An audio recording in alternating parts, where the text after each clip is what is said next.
सूत जी कहते हैं हमें ऐसी कथा सुनाइए शौनकादि ऋषि के कृष्ण की प्राप्ति हो जाए। अच्छा, कृष्ण की प्राप्ति का इस कलयुग में साधन क्या? इस कलयुग में भगवान को पाना हो तो कैसे पाया जा सकता है? कौन बताएगा? कैसे?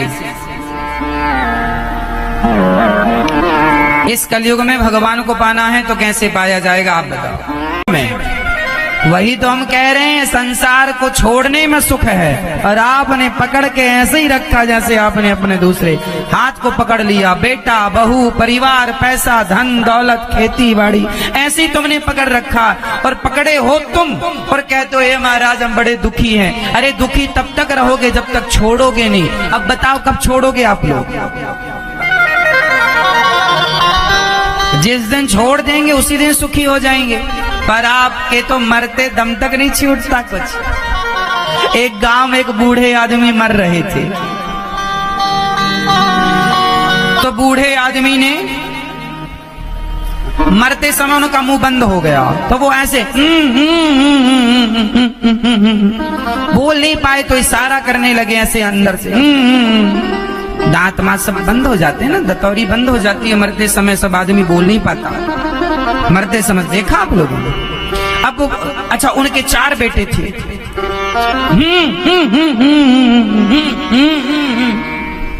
बूढ़े ने इशारा करके चारों को बुलाया। चारों को लगता है इन्होंने कोई हड़ा बड़ा गाड़ रखा है। उसी को इशारा करके बता रहे हैं कि वहां गड़ा है। अब चारों बोले हे भगवान 1 मिनट के लिए हमारे पिताजी बोल दें तो सब बता दें, मर तो रहे हैं, बता के जाए नहीं तो गड़ा रह जाएगा।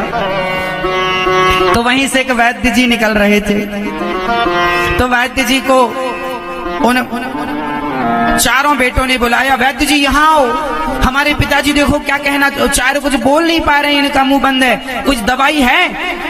वैद्य जी ने कहा दवाई तो है पर बड़ी महंगी है,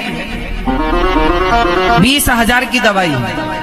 यदि आप इन्हें खिला दोगे तो ये 2 मिनट के लिए बोल सकते हैं और ये इनका आखिरी समय चल रहा है।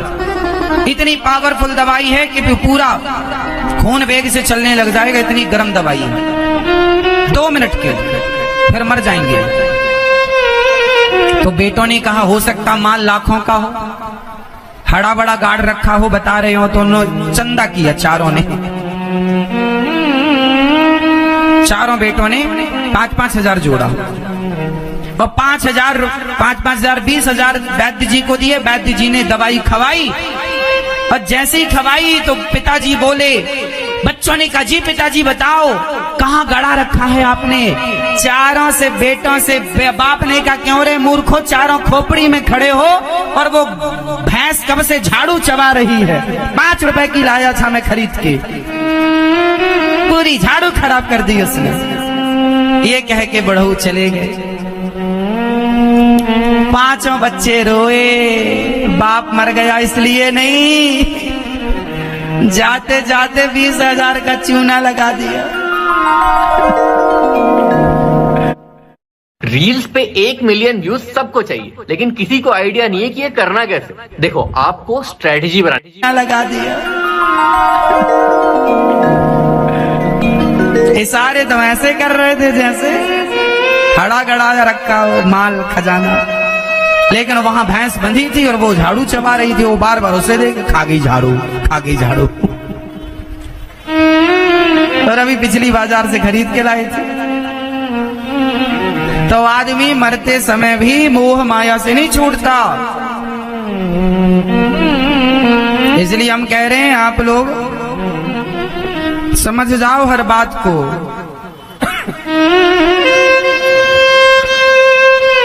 एक भगवान के अतिरिक्त संसार में कुछ भी, इसलिए इसका मतलब ये नहीं कि आप काम छोड़ दो, नहीं जी, काम नहीं छोड़ो, काम करो, बिजनेस करो, व्यापार करो, परिवार के साथ रहो, रहते हुए काम करते हुए ये मान के चलो कि सब कुछ भगवान का है।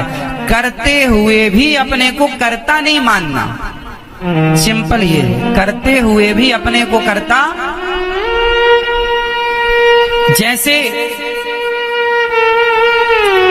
महाभारत का युद्ध हुआ,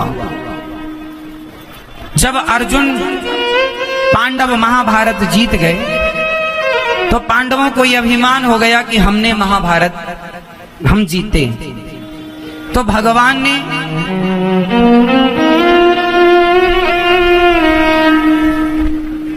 भगवान ने अर्जुन से कहा, अर्जुन अब ये अपना रथ खाली कर दो। अर्जुन अपने रथ से नीचे आए, जैसे ही नीचे आए वैसे अर्जुन के रथ में आग लग गई अपने आप।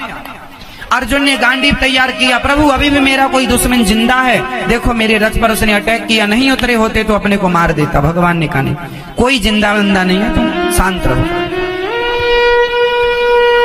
तो बोली आग कैसे लग गई? भगवान श्री कृष्ण बोले, अर्जुन ये तुम्हारा रथ पहले दिन के युद्ध में ही जल गया था।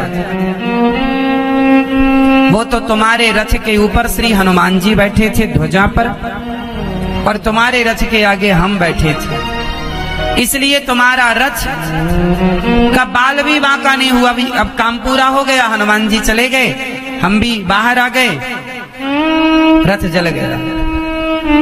अर्जुन तुम युद्ध कर रहे थे, लेकिन युद्ध तुम नहीं कर रहे थे। तुम युद्ध कर रहे थे पर तुम करते हुए नहीं कर रहे थे, और मैं युद्ध नहीं कर रहा था पर मैं नहीं करता हुआ मैं सब कर रहा था। क्योंकि घटोत्कच को, क्योंकि जयद्रथ को तुम्हारे बाणों में इतनी ताकत नहीं थी कि उसका सिर ले जाकर उसके पिता की गोद में गिराए। दिन को रात कर दिया था, शाम का वक्त कर दिया था भगवान ने महाभारत में। तुम्हारे बाणों में इतनी ताकत नहीं थी कि भीष्म पितामह के शरीर को छलनी कर पाओ। सुदर्शन ने तुम्हारे बाणों को वेग दिया। अर्जुन अब समझ गए कि मैं करता हुआ भी नहीं करता। करता कौन? करता कौन? बस यही तो जीवन जीने की कला है।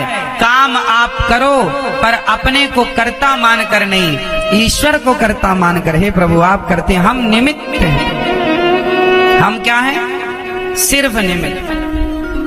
करते हो तुम कन्हैया, मेरा नाम हो रहा है। मेरा आपकी कृपा से। सुखदेव भगवान घर से निकल पड़े तप करने के लिए, त्याग दिया सबको। जैसे आपने अभी पकड़ा छोड़ा, तो आप लोग भी छोड़ने पर विश्वास करिएगा, पकड़ने पर नहीं। पकड़ना दुख है और छोड़ना सुख है। जो सुखी होना चाहते हैं वो छोड़ दें संसार की झूठी मोह और ममता, झूठा अभिमान, छोड़ देने में ही सुख है। इन बातों को देखो, ये जो बातें मैं कह रहा हूं, इन एक एक बात पर आप ना शाम को जब चिंतन करेंगे, अकेले बैठकर एक एक बात पर विचार करेंगे, तब समझ में आएगी। क्योंकि एक एक बात की बड़ी बड़ी व्याख्या हो सकती है। हम तो सूत्रात्मक दृष्टि से आपको समझा रहे हैं, भागवत जी का रहस्य सार बता रहे हैं आपको। सामान्य कथा तो आप सब जानते ही हैं, सार रहस्य वो जानिए, वो गहराई की चीज है।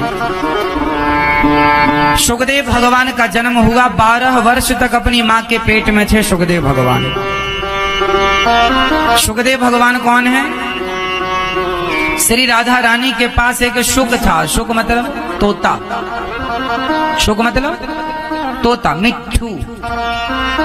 एक तोता था राधा रानी के पास। जब श्री राधा रानी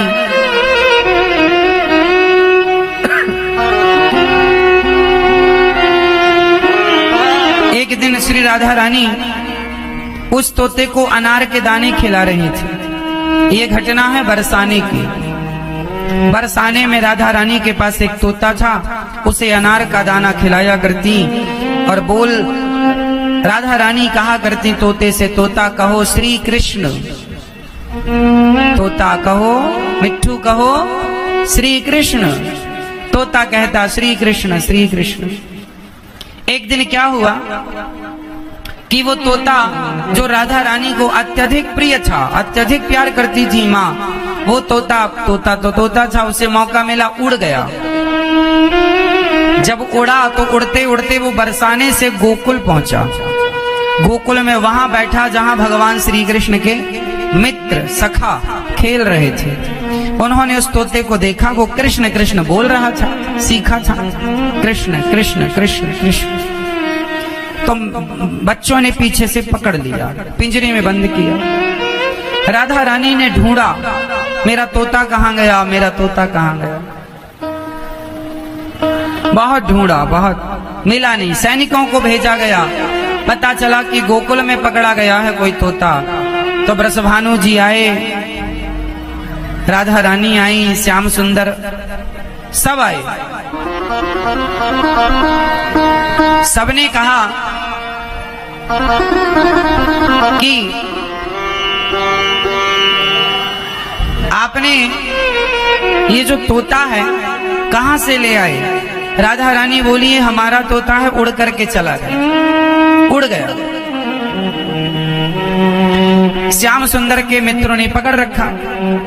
कन्हैया के मित्र बोले, कन्हैया बोले ये हमारा है, कन्हैया बोले ये हमारा है। राधा रानी बोली हमारा है। अब वृषभानु जी और नंद बाबा दोनों बोले, एक काम करो, तुम्हारा मत कहो। राधा रानी की सखियां बोली मेरा है, कन्हैया के मित्रों ने कहा मेरा है। वृषभानु जी और नंद बाबा ने निर्णय लिया कि तुम मत बोलो किसका, ये तोता बताएगा कि वो किसका है। तोते से पूछ लो।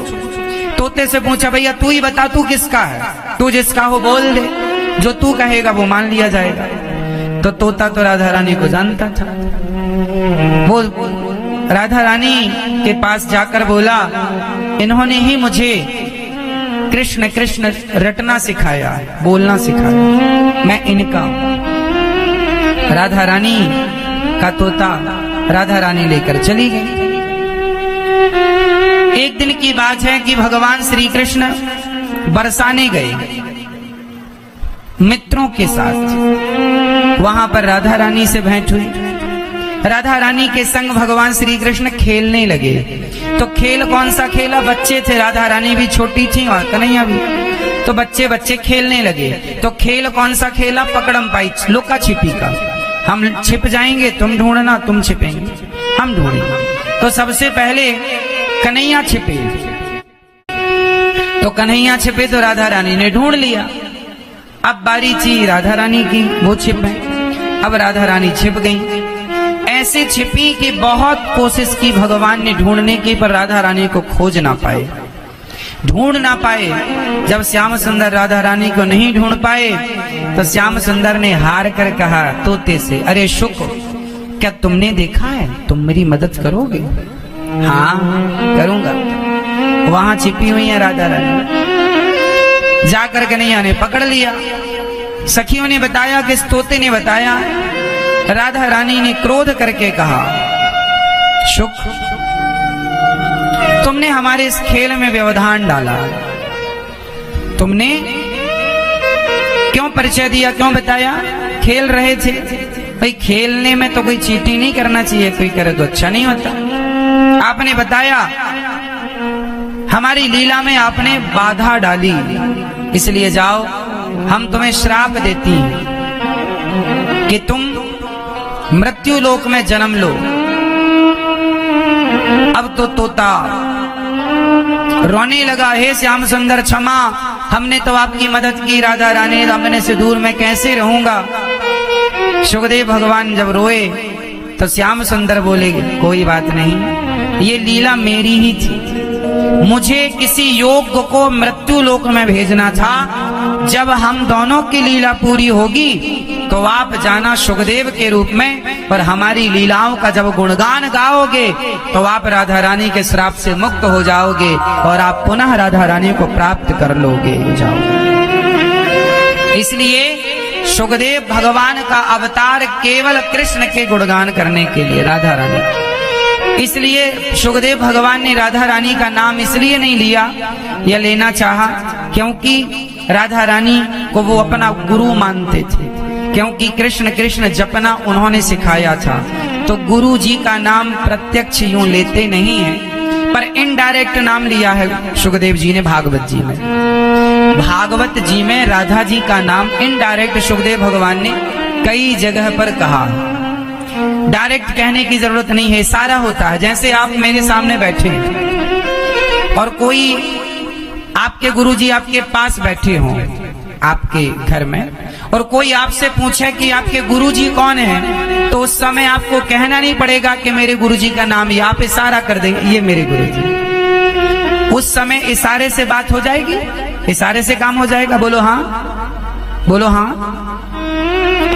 जब गुरुजी आपके नहीं होंगे आपके पास, तो आपको नाम बताना पड़ेगा कि मेरे गुरुजी का ये नाम है। पर जब गुरुजी पास में है तो आप ये रहे मेरे गुरुजी, ये रहे। उसी तरह राधा रानी के सुखदेव भगवान इतने पास हैं कि उन्हें भागवत जी में डायरेक्ट नाम नहीं लेना पड़ा, इनडायरेक्ट उन्होंने इशारे करते गए। अनया राधितो नूनम, भागवत जी का श्लोक है, अनया राधितो, राधा ना कह के राधितो नूनम कह दिया, राधितो। तो भागवत जी में राधा अन्य कई जगह पर भागवत जी पर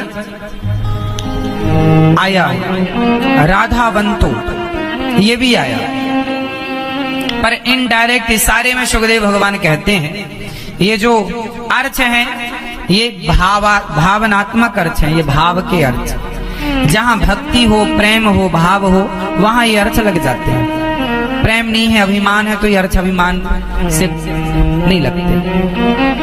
भागवत जी भाव का विषय है, व्याकरण अपनी जगह सही है, पर जहां प्रेम है वहां आपको राधा रानी का दर्शन होगा, जहां प्रेम नहीं है वहां दर्शन नहीं होगा। इसलिए सुखदेव भगवान ने इनडायरेक्ट राधा जी का नाम भागवत जी में कई जगह लिया। अब जब भागवत जी सुनाए तो वो श्राप से मुक्त हो गए और पुनः गोलोक धाम में राधा रानी को उन्होंने प्राप्त किया। ऐसे सुखदेव भगवान 12 वर्ष तक अपनी माँ के पेट में थे और जन्म लिए तो पैदल निकल पड़े, गले में नरा टांगते हुए, कंधे पर टांगते हुए चले, पिताजी पीछे पीछे। पुत्रेति तन्मयतया तर्वोभिनेदुस्, हे पुत्र रुको, हे पुत्र। कुछ देवांगनाएं वहां स्नान कर रही थी। सुखदेव जी को देख करके उन्होंने वस्त्र नहीं पहने, पर व्यास जी को देखकर वस्त्र पहन लिए, क्योंकि सुखदेव जी काम क्रोध से परे थे, जीत चुके थे। ऐसे सुखदेव भगवान को बारंबार नमस्कार, बोलिए सुखदेव भगवान की। फिर व्यास जी ने इन्हें भागवत जी पढ़ाई। यही सुखदेव जी ने परीक्षित को भागवत जी सुनाई शुक ताल में, वही भागवत जी आज आप लोग सुन रहे हैं। सुखदेव भगवान जी की ये चर्चा कथा आपने सुनी। अब आगे की चर्चा। नैमिषारण्य में 88,000 संतों की उपस्थिति थी। सूत जी आए, सबने खड़े होकर स्वागत किया, वंदन किया। सूत जी महाराज ने सौनक आदि ऋषियों को कहा कि क्या सुनना चाहते हो? कृष्ण प्राप्ति करम शाश्वत साधनम तद्वदाधुना।